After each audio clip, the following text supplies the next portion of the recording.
a thought comes. What is this thought?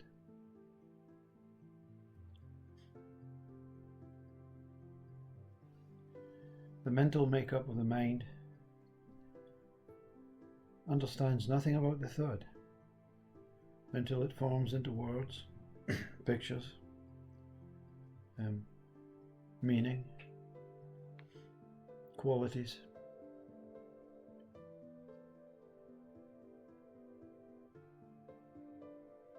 And then it also makes decisions on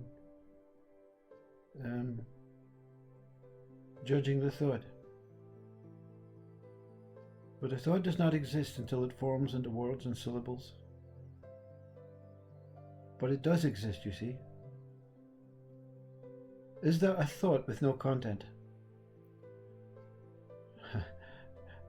The mind, it stumbles, picks itself up. What do you mean? I mean, is there a thought? Does thought exist without a relationship between the mind and it, whatever the thought is? You see, the thought bears no content, has no words, no story. It's not experienced as anything other than just a movement, a transition, something inside, and it's not even locatable. It's not even locatable in the head. It's not locatable as if outside the body or inside the body, because it cannot be located, therefore it cannot be experienced. But can the thought itself be experienced? The sensation of the thought.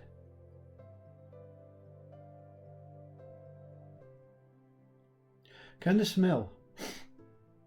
You walk past a beautiful garden of flowers,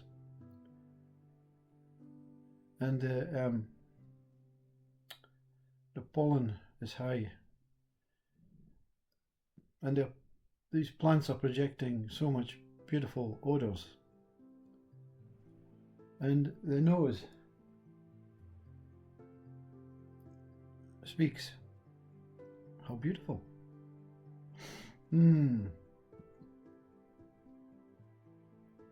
What is taking place? Where is the connection between the flowers and the nose? How does it reach the point of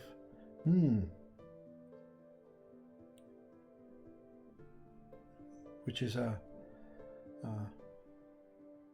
pleasurable experience?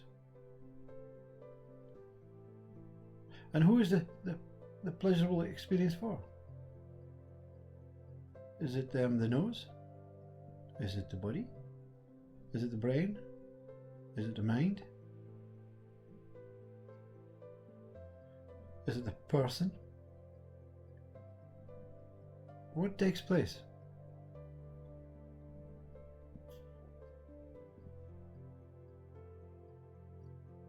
There's no reason, is there not, to establish that.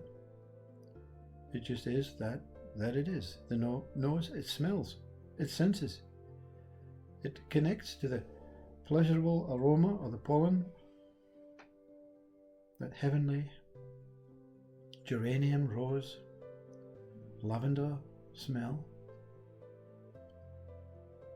and it feels good about itself. It's recognized something. So can you recognize the thought with no content?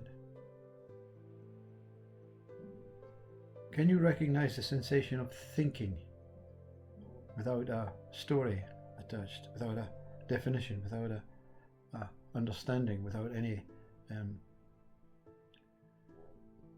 knowledge?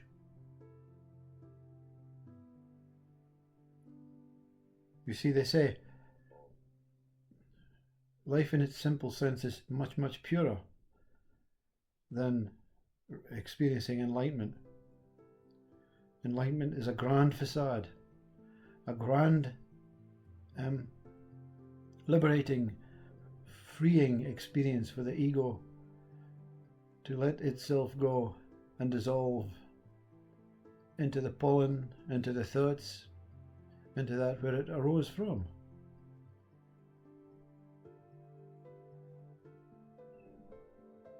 But simple life is much more profound than the state of enlightenment, the state of ultimate joy, and of course the state of depression, pain, anxiety, stress. It's the idea that simple life, the simple thought, can form into something great, something spectacular. And the spectacular is that what is taking place without any effort, without any need to discover or establish anything more spectacular than how the nose works, what the nose is, how does the sense arise, what is the connection, but more so, wow, it's so nice. Always a recognition of being alive, you see. That's the whole purpose of being here, is to recognize I am alive. I am living. I am sensational. I am an essence of consciousness.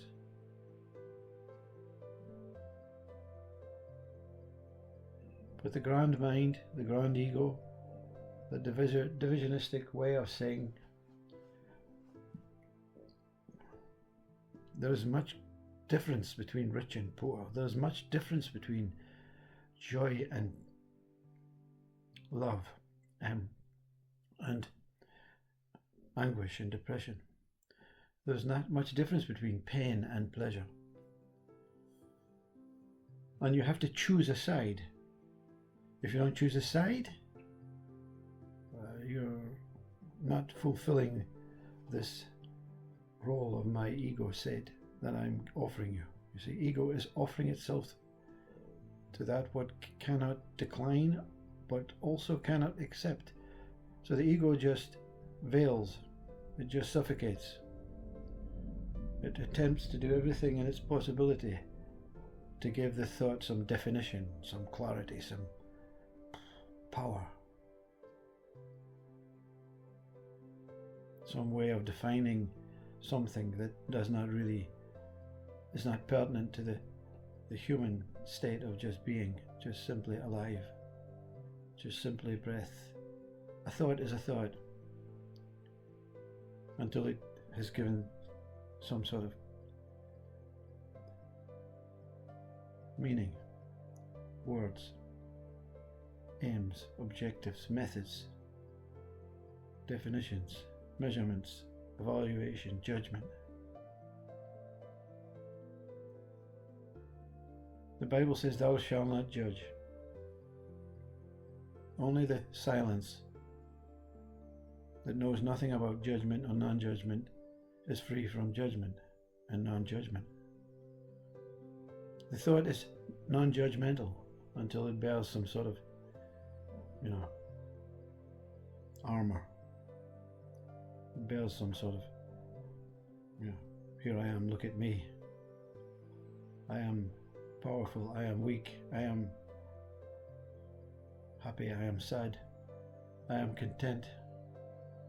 Oh, I don't have an opposite for content. So we'll remove that one and let's move on. Let's sail into the world of ego and define something that is undefinitive. I am undefinitive. But a mind says, no, I can find out so much about you. I can tell you what's on offer. I can show you, I can reveal to you in a proper way, not like that damned Christ. He was showing you the way back to that simple, innocent, childlike being. Who wants that, you see? I can show you the way to become a gladiator, a king, or a peasant. But you have to work hard and try and make effort for me.